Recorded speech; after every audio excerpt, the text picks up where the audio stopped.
I don't know how many of you were watching horror movies as young as I was, but I've literally been watching horror flicks actively for my entire life. And I'm not even joking or exaggerating when I say this. Although I only have flashes of memory from being 2 and 3 years old, some of those flashes are occupied with terrifying seconds of time while watching stuff like the Texas Chainsaw Massacre, Trilogy of Terror, Return of the Living Dead, and so on. Speaking of which, how old were you when you had your very first theatrical experience with one of the big 3 movie franchises? And by big 3, I'm talking about Friday the 13th, Halloween, and Nightmare on Elm Street.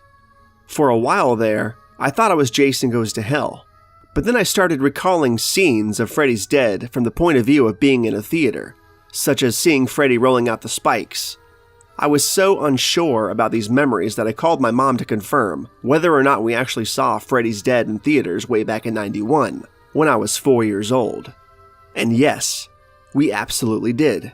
And she says she got the impression that I didn't like the movie that much.